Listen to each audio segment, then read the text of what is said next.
Good morning everyone. તો આપણે આ ચેપ્ટરનો અભ્યાસ કરી રહ્યા છીએ 14મું ચેપ્ટર આંકડાશાસ્ત્ર. અત્યાર સુધી આપણે શું ક્લિયર કર્યું તો કે 14.1 જેમાં પ્રાથમિક માહિતી અને ગૌણ માહિતીનો અભ્યાસ કર્યો. એની સાથે સાથે એ જ લેક્ચરમાં 14.2 માં જે આપણી પાસે માહિતી ભેગી થાય છે એ માહિતીનું એનાલિસિસ કરવાની એક સરળ અને એકદમ સાદી રીતનો અભ્યાસ કર્યો જે છે આવૃત્તિ વિતરણ કોષ્ટક, જે તમને 3 માર્કમાં પૂછાય છે. બહુ ઈઝી છે. માત્ર એનો વર્ગ લંબાઈ, સૌથી મોટો અવલોકન, સૌથી નાનો અવલોકન અને વર્ગ લંબાઈ પસંદ કરી લો અને ઈ ગાળામાં જે સંખ્યાઓ આવતી હોય ત્યાં એક એક લીટા ઊભા લીટા કરતા જવાના. જો પાંચમો લીટો થાય તો આડો મારી દેવાનો. ઈ રીતે સરસ મજાનો આવૃત્તિ વિતરણ કોષ્ટક કરવાની એક રીતનો અભ્યાસ કર્યો. હવે જે આપણે ભણવા જઈ રહ્યા છીએ આજથી ઈ થોડીક માહિતીનું એનાલિસિસ કરવાની એને પ્રેઝન્ટ કરવાની થોડીક એડવાન્સ રીત છે અને આ રીતનો ઉપયોગ અત્યારે પણ થાય છે. આવૃત્તિ વિતરણ કોષ્ટક છે એનો અત્યારે વ્યવહારિક ઉપયોગ નથી થતો કારણ કે એ થોડુંક માથાકૂટ વાળું કામ છે, બરાબર ને? પણ હવે જે ભણવા જઈ રહ્યા છીએ એ માહિતી અત્યારે વ્યવહારમાં પ્રેક્ટિકલી યુઝ થાય છે. તો હવે જે માહિતી છે એને પ્રેઝન્ટ કરવાની મુખ્ય 3 રીતનો આપણે અભ્યાસ કરશું. પહેલી છે લંબાલેખ, બીજી આવશે સ્તંભાલેખ અને ત્રીજી આવશે આવૃત્તિ બહુકોણ. તેમાંની પહેલી રીતનો અભ્યાસ કરીએ આપણે લંબાલેખ, જે બહુ જ સહેલી છે અને તમે આની પહેલાના ધોરણમાં પણ આનો ઉપયોગ કરેલો હોય છે અને આવા પ્રકારના આલેખ દોરેલા છે. તો હવે જુઓ 14.3 નો ત્રીજો દાખલો છે કે તમને રાજકીય પક્ષો આપેલા છે A, B, C, D, E અને F. રાજકીય પક્ષોના નામ છે અને ઈ પક્ષોએ બેઠેલી જીતેલી બધી બેઠક આપેલી છે. A A 75, B A 55, C 37, D 29, E 10 અને F 37. તો હવે તમારે શું કરવાનું છે તો કે આની રકમ, આનો સવાલ એમ છે કે આ માહિતી માટે તમારે સ્તંભાલેખ દોરવાનો, લંબાલેખ દોરવાનો છે. શું દોરવાનું છે? લંબાલેખ. તો સૌપ્રથમ તમારે શું જોવાનું તો કે અહીંયા જે તમને આંકડાઓ આપેલા છે એને તમારે y અક્ષ ઉપર દર્શાવવાના છે. એ તો ખ્યાલ છે ને? આને શું કહેવાય આપણે? y અક્ષ. અને આને શું કહેશું આપણે? x અક્ષ. તો તમારે જે હંમેશા આવૃત્તિ આવશે, કોઈ પણ રકમ હોય કે કોઈ પણ આપણે રીતનો અભ્યાસ કરતા હોય, આવૃત્તિ હંમેશા ક્યાં લખવાની થશે તો કે y અક્ષ પર. આવૃત્તિ ક્યાં લખવાની થશે? y અક્ષ પર. અને જે પહેલી કોલમ છે એ તમારે ક્યાં લખવાની થશે તો કે x અક્ષ ઉપર. તો જોઈએ, જ્યારે તમે પહેલી કોલમ દર્શાવતા હોય ત્યારે લંબાલેખમાં હંમેશા અહીંયા નામ લખેલા હશે. ત્યાં કોઈ વર્ગ અંતરાલ એટલે કે વર્ગ લંબાઈ વાળી વસ્તુ હોય છે નહીં, ત્યાં જનરલી નામ આવશે. તો હવે તમારે લંબાલેખમાં શું ધ્યાન રાખવાનું છે તો કે આ એક ખાનું છે, બરાબર? તમારા જે ગ્રાફ પેપર હોય એમાં ડાર્ક ગ્રીન લાઈને જે ખાનું પૂરું થાય હું એની વાત કરું છું. તો આ એક ખાનું છે, આ બીજું, ત્રીજું, ચોથું, પાંચમું, છઠ્ઠું, સાતમું, આઠમું, નવમું, 10મું, એમ અલગ અલગ ખાનાઓ છે. અત્યારે એવું માની લો કે મારી પાસે અત્યારે અહીંયા જે આલેખ છે ને એ 10 ખાનાવાળો છે. કેટલા ખાનાવાળો છે? 10 ખાનાવાળો. તો હું શું કરીશ તો કે પહેલા હું એક ખાનું છોડી દઈશ, અહીંયા લખીશ 0. એક ખાનું છોડીને હું લખીશ A, ત્યારબાદ પાછું એક ખાનું છોડીને લખીશ B, એક ખાનું છોડીને આવશે C, ત્યારબાદ D, ત્યારબાદ E અને ત્યારબાદ F. ખાસ ધ્યાન રાખવાનું છે, અહીંયા જુઓ મેં લાઈન ઉપર A નથી લખેલો. ખાનું છે એની એક્ઝેક્ટ વચ્ચોવચ્ચ મિડલમાં તમારે લખવાનું છે. જો કોઈ નામ આવતું હોય તો વચમાં નામ લખો. અત્યારે અહીંયા આપણે આલ્ફાબેટ છે તો આલ્ફાબેટથી દર્શાવશું. એક ખાનું ફરજિયાત છોડવાનું છે. પહેલું ખાનું લંબાલેખ દર્શાવતી વખતે ફરજિયાત છોડવાનું છે. એટલે પહેલું ખાનું છોડી દો.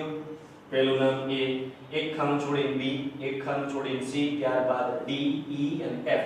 ટૂંકમાં જેટલી માહિતી છે એમાં તમારે એક એક ખાનું છોડતું જવાનું છે અને એક એક ખાનામાં લખતું જવાનું છે. ઓકે, પહેલું કામ થઈ ગયું, સરસ મજાનું સમજાઈ ગયું. હવે તો કે આવૃત્તિ. હવે આવૃત્તિમાં તમારે શું કરવાનું છે તો કે અહીંથી પહેલા હું એક મેક્સિમમ નંબર પસંદ કરીશ. મોટામાં મોટી સંખ્યા કઈ છે? 75. તો હવે મારે એને અહીંયા y અક્ષમાં ગોઠવવાની છે. સાંભળજો, હું એમ કહું છું ગોઠવવાની છે. તો મારે નક્કી કરવાનું છે કે હું વર્ગ લંબાઈ કેટલી લઉં. માની લો કે હું 5 5 ના ગેપે હાલું તો 5 ને 5 10 ને 5 15 ને 5 20 ને 5 25 30 એમ 75 સુધી જવાનું થાય. પણ મેં તમને શું કીધું, મારી પાસે જે આલેખ છે એ 10 ખાના વાળો છે એટલે હું 10 10 ના ગેપે ધારીશ. હવે એ સમજી લો એ હું શું ચર્ચા કરું છું અને શું કહું છું સાંભળો.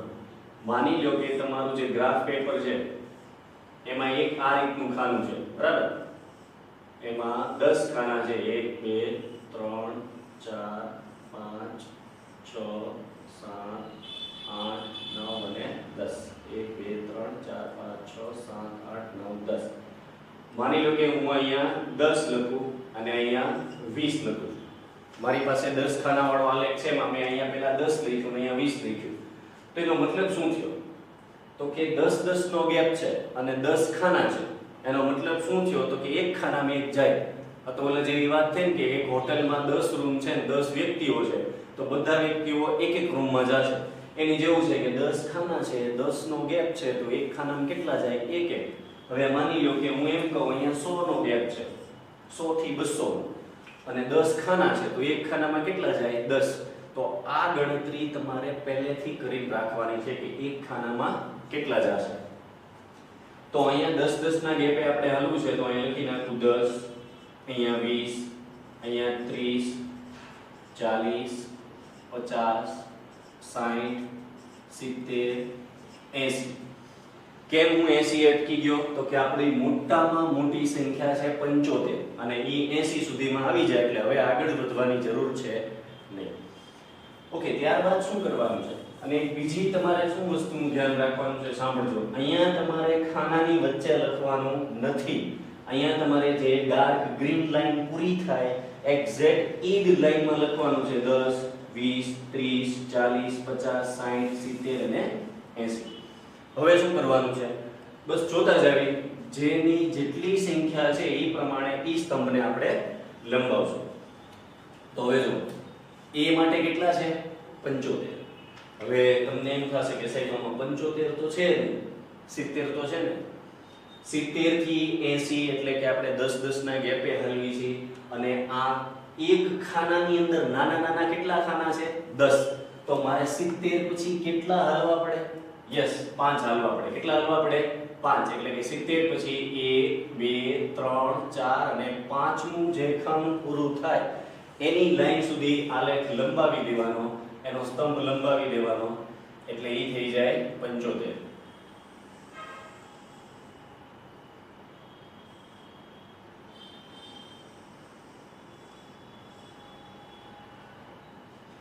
તો આ a માટે 75 નો સ્તંભ થયો. ત્યારબાદ b માટે 55.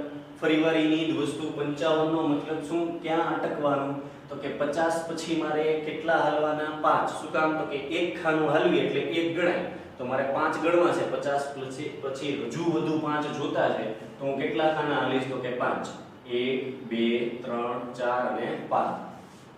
તો આ થશે b નો સ્તંભ.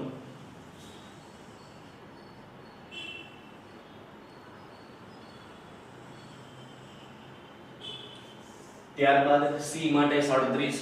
હવે ક્લિયર થઈ જવું જોઈએ. 37 એટલે યસ 30 પછી કેટલા ખાના હાલવાના, તો કે 7. એક ખાનું એક ગણાતું હોય તો 7 માટે 7 ખાના એટલે કે 1 2 3 4 5 6 અને 7.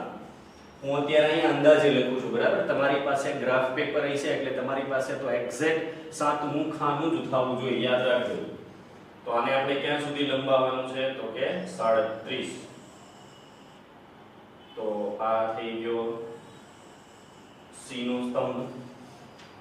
ત્યારબાદ d માટે કેટલા છે 20. તો 20 નો મતલબ શું થશે, સોરી 29. તો 29 નો મતલબ શું થશે, 20 પછી મારે કેટલા ખાના હાલવાના 9. 1 2 3 4 5 6 7 8 અને 9. તો d માટે થશે 9 એટલે કે 20 પ્લસ 9 એટલે 29.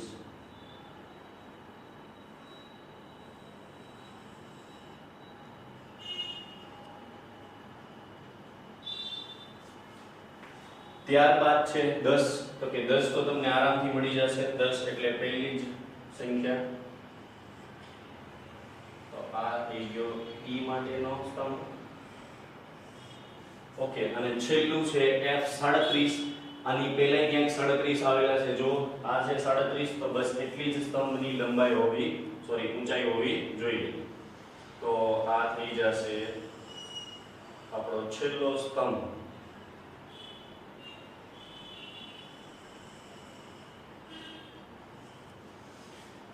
તો આ થઈ ગયો એનો સંપૂર્ણ લંબાલેખ. બહુ ઈઝી છે. ફરીવાર આપણે વધારાની વિગત લખીએ અને થોડાક આગળ જઈએ પહેલા એક ફરીવાર નાનું રિવિઝન કરી લઈએ. શું કરવાનું છે તો કે પહેલી જે લાઈન છે, પહેલી જે કોલમ છે એને તમારે x અક્ષ ઉપર દર્શાવવાની છે. અને લંબ આલેખમાં હંમેશા પહેલું ખાનું છોડવાનું, એક ખાનામાં લખવાનું, એની પછીનું છોડવાનું, એકમાં લખવાનું. ટૂંકમાં પહેલું ખાનું છોડીને અલ્ટરનેટ લખતું જવાનું. છોડ્યું લખવાનું, છોડ્યું લખવાનું, છોડ્યું લખવાનું, ઠેઠ સુધી એ રીતે હાલવાનું. એક સ્તંભ લખવાનું, એક સ્તંભ છોડવાનું. ત્યારબાદ આપણે આ પ્રોસેસ કેવી રીતે કરી તો કે પહેલી સૌથી મોટી સંખ્યા 75 છે અને અહીંયા મારી પાસે 10 ખાના વાળો આલેખ છે. તો હું કેટલાના ગેપે હાલું? 10 10 ના. માની લો કે ઘણા એમ કહેશે કે સાહેબ મારી પાસે તો 5 ખાના વાળો આલેખ છે, કાંઈ વાંધો નહીં, તો એને 5 5 ના ગેપે હાલવાનું. તો એને એક ખાનામાં એક જ જશે. તો હવે લખશું આપણે નીચેની વિગતો. આ શું છે તો કે આ છે રાજકીય પક્ષ. આપણી ચોપડીમાં જે ટેક્સ્ટ બુકમાં રકમ છે એ પ્રમાણે આ છે રાજકીય પક્ષ. અને અહીંયા છે એ છે એની બેઠક. આ શું છે તો કે એને જીતેલી જે બેઠક છે ઈ. ત્યારબાદ મહત્વની વાત, જેના વગર આલેખ અધૂરો ગણાય. જેમ માણસમાં કે મેઇન પાર્ટ એનું હૃદય હોય, ઈ ધબકતું બંધ થઈ જાય તો બધું પૂરું થઈ જાય. કોમ્પ્યુટરમાં જેમ CPU હોય, તમે CPU ડિસ્કનેક્ટ કરી નાખો, કોમ્પ્યુટર કાંઈ કામનું રહે નહીં. સેમ પ્રોસેસ છે સ્કેલમાં. જો તમે આલેખની અંદર સ્કેલ માપ નહીં લખો તો ઈ આલેખ કોઈ કામનો છે નહીં. બરાબર છે? તો આપણે ઈ પ્રોસેસ કરવી સ્કેલ માપની. તો હવે સ્કેલ માપનો મતલબ શું થાય સાંભળજો. સ્કેલ માપનો મતલબ છે અહીંયા તમે y અક્ષ ઉપર જે માર્જિન થી, જે વર્ગ અંતરાલથી, જે વર્ગ લંબાઈથી હાલો છો ઈ. હવે અહીંયા જો હું એક એક ખાનું છોડીને લખેલું છે મેં કે 10 20 30 40 એક જ ખાનું છોડેલું. તો એક ખાનું છોડેલું છે તો એનો મતલબ એમ થયો 1 સેમી. જો મેં બે ખાના છોડેલા હોત તો એનો મતલબ થાત 2 સેમી. બે ખાના કોઈ છોડવાના થશે જ નહીં, આપણે એક જ ખાનું છોડવાનું થશે. ઓકે, એક ખાનું છોડ્યું અને મેં ગેપ કેટલાનો લીધો? 10 નો. તો હું લખીશ 1 સેમી બરાબર 10 બેઠક. 10 આ શું છે તો કે બેઠકની સંખ્યા. માની લો કે હું 5 5 ના ગેપે આવેલો હોત તો 1 સેમી બરાબર 5 બેઠક લખે. માની લો કે હું 15 15 ના ગાળે આવેલો હોત તો 1 સેમી બરાબર 15 બેઠક લખે. તો આ રીતે આ છે લંબ આલેખનો દાખલો કે જેમાં આપણે એનો અભ્યાસ કર્યો કે લંબ આલેખને પ્રસ્તુત કઈ રીતે કરાય. ઓકે, હજી એક નાનકડી વસ્તુનું તમારે ધ્યાન રાખવાનું છે. તમારે આ જે છેલ્લે સ્તંભ બનાવો એ સ્તંભમાં બહુ સામાન્ય ડિઝાઇન બનાવવાની છે કે જેમાં તમારો ટાઈમ બગડે નહીં. કેમ કે આમાં કોઈ એવી અઘરી ડિઝાઇન બનાવો અને તમને ઝાઝા માર્ક મળે એવું કાંઈ છે નહીં. માત્ર આ સ્તંભ અલગથી દેખાય એ માટેનું આપણે કામ કરવાનું છે. એટલે ડિઝાઇન બનાવવામાં કોઈ ઝાઝો ટાઈમ બગાડવાનો નથી. તો એકવાર તમે બોર્ડ જોઈ લો અને જે બોર્ડ ઉપરનો વર્ક છે એને શાંતિથી નિહાળી લો.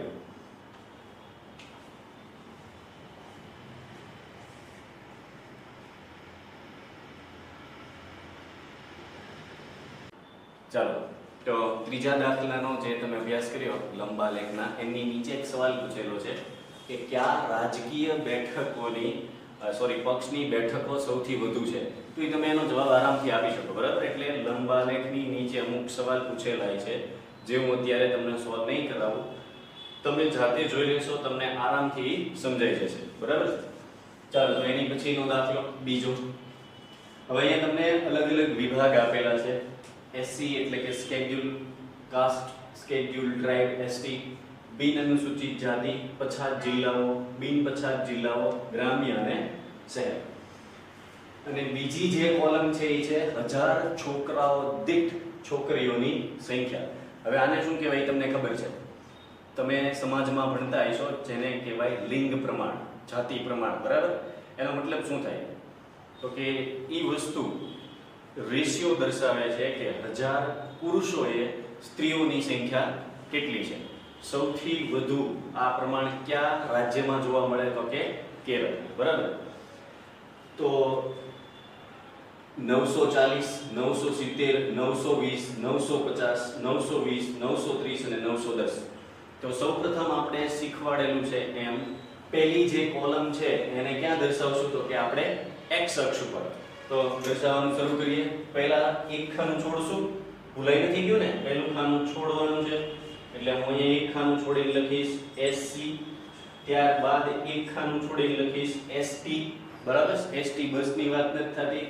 આ જાતિની જે પ્રકાર છે એની વાત થાય છે. બિન અનુસૂચિત જાતિ, એક ખાનું છોડીને લખવાનું છે બિન અનુસૂચિત જાતિ. ત્યારબાદ છે પછાત જિલ્લાઓ. એક ખાનું છોડીને હું લખીશ પછાત જિલ્લાઓ. બહુ સહેલું કામ છે, બરાબર છે? રોકડા માર્ક લેવા માટેનો આ સરસ મજાનો દાખલો છે. તમારે માત્ર એનું સરસ મજાનું પ્રેઝન્ટેશન કરવાનું છે. પછાત જિલ્લાઓ પછી શું આવશે? તો કે એક ખાનું છોડી દો અને લખો બિન પછાત જિલ્લાઓ. બિન પછાત જિલ્લાઓ. ત્યારબાદ એક ખાનું છોડીને લખશું ગ્રામ્ય અને છેલ્લા ખાનામાં આવશે શહેર, બરાબર છે? પહેલું SC, બીજું ST, ત્યારબાદ બિન અનુસૂચિત જાતિ, પછાત જિલ્લાઓ, બિન પછાત જિલ્લાઓ, ગ્રામ્ય અને શહેર. પહેલું ખાનું છોડવાનું છે અને પછી પાછું એક ખાનામાં લખવાનું, એક છોડવાનું, એક ખાનામાં લખવાનું, એક ખાનું છોડવાનું. તો હવે બીજી ઇન્ટરેસ્ટિંગ વાત એ છે, જો હવે ઘણાને એમ થશે કે સાહેબ 900 સુધી જવાનું છે તો આપણે 100 ના ગેપે ચાલીએ. ઓકે, એમય થઈ શકે. તમે 100 ના ગેપે ચાલો તોય થઈ શકે. પણ હવે એક વસ્તુ તમે નોટ કરો, અહીંયા જેટલા આંકડા આપેલા છે ને એ જો બધા 900 ની આસપાસ જ છે, બરાબર ને? એટલે 940, 970, 920, 950. એનો મતલબ એમ થયો કે તમારે 100 ના ગેપે 0 થી નો સ્ટાર્ટ કરવું હોય અને સીધું જ તમારે 900 થી સ્ટાર્ટ કરવું હોય તો થઈ શકે. તો પછી તમારે અહીંયા 0, 100, 200, 300, 400, 500 એમ 900 સુધી અડાડવાની જરૂર છે નહીં. પહેલો તે જે અંતરાલ છે ને એને રાખી દો, સીધું તમે 900 થી જ સ્ટાર્ટ કરો. તો અહીંયા હું પહેલા જ લખી નાખું 900, બરાબર છે? ત્યારબાદ આવશે હવે ઉપર. આપણે જવું છે ક્યાં સુધી એ જોઈ લઈએ. હવે પછીનો ગેપ છે ને એ હું 10-10 નો રાખીશ. હવે પછીનો ગેપ કેટલાનો રાખીશ? તો કે 10-10 નો. એટલે કે 910, 920, 930, 940, 950, 960 અને 970, બરાબર છે? પહેલો તે જે અંતરાલ છે ઈ કરેલો છે આપણે 900 નો અને ત્યારબાદ આપણે ગેપ લીધેલો છે આ ખાનાનો ઈ 10 નો છે. અને તમને ખબર છે આપણો આ ગ્રાફ 10 ખાના વાળો છે એવું માનીને હાલવી છે. તો હવે 10 ખાના વાળો આલેખ છે ને 10-10 નો ગેપ છે તો એક ખાનામાં ઓલા દાખલાની જેમ જ તે એક જશે. ઓકે, હવે અહીંયા 0, અહીંયા 900, એટલે આ જે અંતરાલ છે ને 900 નો છે. પણ અહીંયા જુઓ હવે પછીનો દરેક અંતરાલ કેટલાનો છે? તો કે 10-10 નો. તો અહીંયા જે આ ગેપ પડ્યો ત્યાં તમારે કાપ મૂકવાનું છે. શું કરવાનું છે? કાપ મૂકવાનો છે. આનો મતલબ શું થાય? તો કે આ બધા અંતરાલ કરતા આ અંતરાલ જુદો છે એ માટે એને અલગ કાપથી દર્શાવેલો છે. ઓકે, હવે આગળ જઈએ અને સ્તંભ દોરવાનું શરૂ કરીએ. SC નો સ્તંભ જશે 940 સુધી. તો 940 તમને આરામથી મળી જશે. જો અહીંયા છે એક્ઝેક્ટ 940 એટલે આપણો આ સ્તંભ SC નો સ્તંભ થઈ જશે 940, પહેલો સ્તંભ. ઓકે, ત્યારબાદ ST ઈ છે 970 એટલે આપણું છેલ્લો જે અંતરાલ છે ST અને એના માટે તમારે 970 સુધી સ્તંભને લંબાવવાનો થશે.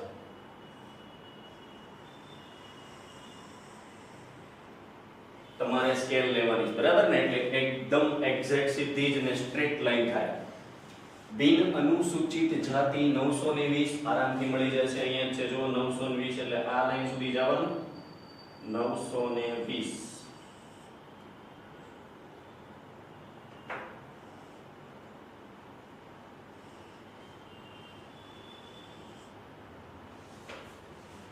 ત્યારબાદ આવશે પછાત જિલ્લાઓ 950 એટલે કે આ લાઈન સુધી સ્તંભને લંબાવવાનો છે, એની ઊંચાઈ 50 સુધી લઈ જવી હોય તો આ થઈ ગયું પછાત જિલ્લાઓ જેની ઊંચાઈ છે 950 સુધી. બિન પછાત જિલ્લાઓ 920. ઓકે, યાદ કરો 920 એટલે આ છે ને, તો બસ આની જ લંબાઈ એને આપી દેવાની છે 920.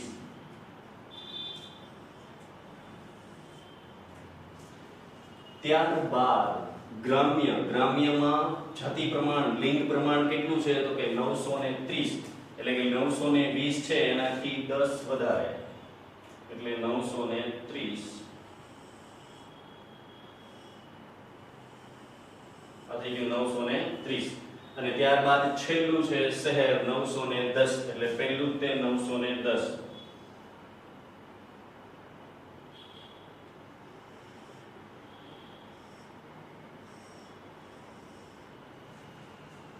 તો આ થઈ ગયું 910.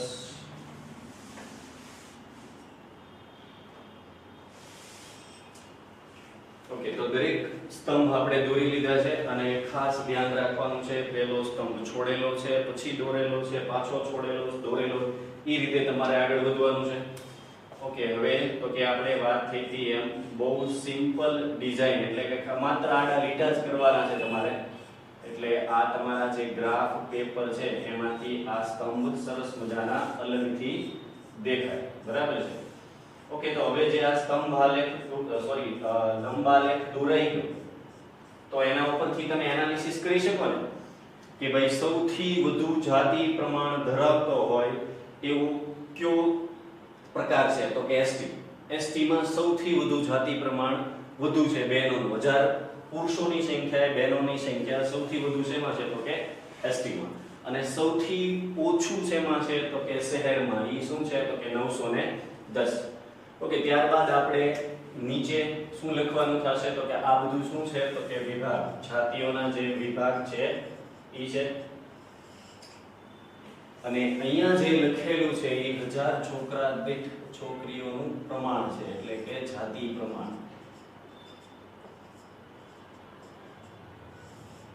તો ઈ તમારે લખી નાખવાનું છે. બે નીચે વિભાગ આવશે અને આ નીચે લખેલું છે એ આ સાઈડ ડાબી કોર લખેલું છે એ જાતિ પ્રમાણ છે. કઈ યાદ આવે છે? કઈ બાકી રહી ગયું? યસ, શું બાકી રહી ગયું તો કે એનું હર્ટ. હર્ટ એટલે સીપીયુ. સીપીયુ એટલે તો કે સ્કેલ માપ. જો તમે સ્કેલ માપ નહીં લખો તો તમારો આલેખ ખોટો. ટૂંકમાં પછી તમે ગમે એટલું પ્રેઝન્ટેશન સારું કર્યું હોય, ગમે એટલું વ્યવસ્થિત લખ્યું હોય, સ્કેલ માપ નહીં, માર્ક નહીં. તો સ્કેલ માપ હવે ઘણાને પ્રશ્ન થાય સાહેબ અહીંથી તો 900 નો ગેપ છે અને અહીંયા પાછો 10-10 નો ગેપ છે તો સ્કેલ માપ કયું લેવાનું? ઓબ્વિયસ સ્કેલ માપ અહીંયા જે લીધેલું છે ઈ જ આવશે 10-10 નું, બરાબર? તો સરસ મજાનું લખશું આપણે સ્કેલ માપ. તો સ્કેલ માપ એક ખાનું છોડવીશ ને એટલે 1 સેમી. એક ખાનું છોડીને હાલેલા છે 1 સેમી અને કેટલાનો ગેપ આપણે મેન્ટેન કર્યો તો કે 10 નો. 10 વ્યક્તિ. તો આ થઈ ગઈ દાખલા નંબર 2 ની વાત કે જેમાં આપણને જુદા જુદા વિભાગ આપ્યા હતા અને ઈ વિભાગમાં 1000 છોકરાઓ દીઠ છોકરીઓની સંખ્યા કેટલી છે ઈ આપેલું હતું અને ઈ ઉપરથી આપણે એનો સરસ મજાનો લંબાલેખ દોર્યો. તો આ ચેપ્ટરમાં એડવાન્સ પ્રેઝન્ટેશન કરવા માટેનો સરસ મજાનો પહેલો પ્રકાર હતો જે હતો લંબાલેખ. અને બહુ ઈઝીલી આની પછીના જે બે છે સ્તંભાલેખ અને આવૃત્તિ બહુકોણ એની કરતા આ બહુ ઈઝી પ્રકાર છે.